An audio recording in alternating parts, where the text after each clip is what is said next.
seri 4. Kali ini saya akan menjelaskan materi penerapan pentingnya bersedekah dengan berbagi manfaat untuk keikhlasan.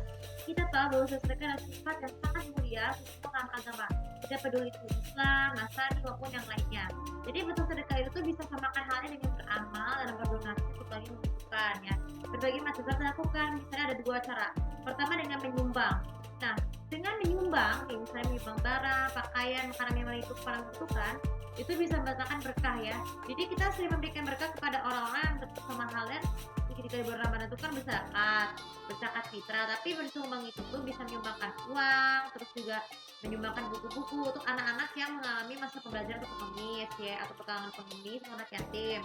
Kemudian tidak hanya itu saja, kalau menyumbangkan makanan minuman itu tuh korban bencana perang dan bencana alam, itu agar mereka kebutuhan mereka terpenuhi untuk bertahan hidup, karena perdamaian karena kan biasanya kalau kita menerima perang tuh kita pasti akan menolong ya, itu mendatangkan berkah. Terus kemudian mendonorkan pakaian yang layak itu untuk korban bencana perang, bencana alam dan anak yatim, itu juga membantu mereka mendapatkan pakaian lebih pantas untuk bisa bertajuk kesembuhan bertahan hidup, tapi juga untuk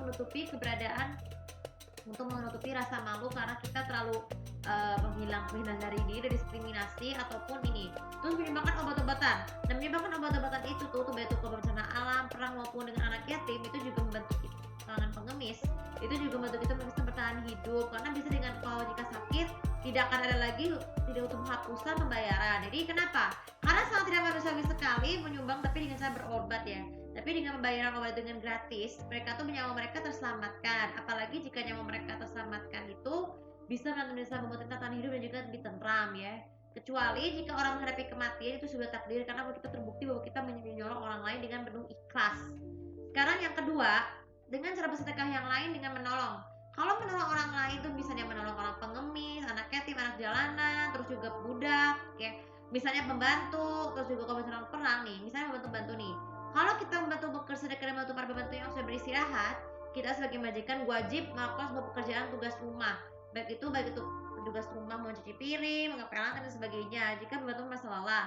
Tapi akan baiknya jika bakal bekerja bersama-sama, pasti akan mendatangkan berkah. Begitu juga di tempat kerja.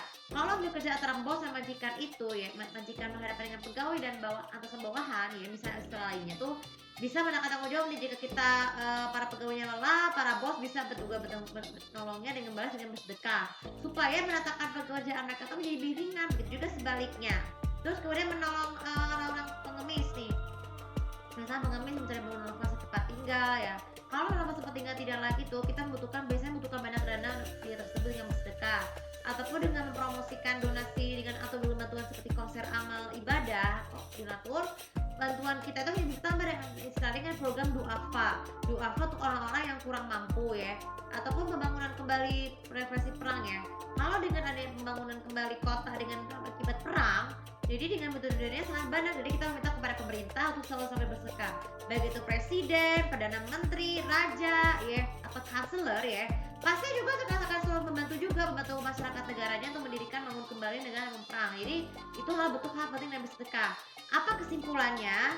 Jadi bersedekah dengan berbagai macam cara itu ya, bukan hanya semata memantangkan mereka terus sikap dan ada hati, tapi juga membantu mengingatkan diri kita dari sikap tidak peduli, sombong, iri hati, ataupun merasa tidak peduli dengan orang lain. Jadi karena kan kita tahu kenapa sih kehidupan itu bukan terinspirasi dari kehidupan nyata, tapi juga terinspirasi dari sinetron. Mungkin kebanyakan sinetron zaman sekarang itu sangat berpengaruh tidak baik bagi kita, motivasi kita untuk bersedekah, karena banyak memperbanyak harta untuk kepentingan diri sendiri. Jadi sisakanlah sebagian harta itu pun dalam bentuk apa untuk bersedekah kepada orang lain yang dibutuhkan. Seperti saya lakukan waktu itu di Bogor, menyedekahkan makanan kepada bibi itu kan yang bekerja di rumah oma itu kan juga berkah, agar pekerjaan itu bisa lebih tentram, hidup bisa jadi lebih damai, dan juga hati kita tuh lebih suci dan bebas dari kesombongan dan juga iri hati, serta menjauhkan diri kita dari sifat materialistik dan konsumtif, karena kita menggunakan uang dengan cara yang haram ya, karena haram mendatangkan bosan. Jadi bagi kalian semua nih, ada pesan buat kalian, jangan sekali-sekali kalian meniru hal-hal yang jelek-jelek tentang sinetron ya, karena sinetron tuh benar-benar dampak buruk bagi kalian nih yang mau bersedekah, bisa mendatangkan sifat konsumtif, materialistik, pedofilisme, dan juga sifat sombong dan iri hati kepada orang lain yang membutuhkan ya. Jadi ingat itu. Oke, untuk kali ini juga bisa bermanfaat. Dan seperti biasa untuk follow sosial media, komen, subscribe, aku tahu bagaimana cara dari kalian, bagaimana mendapatkan amplopnya, dan apa pentingnya bersedekah versi kalian sendiri, asalkan dengan kata-kata yang lembut dan tidak menyakitkan hati ya, alias Tidak boleh ada kata kasar. Terima kasih. Assalamualaikum warahmatullahi wabarakatuh.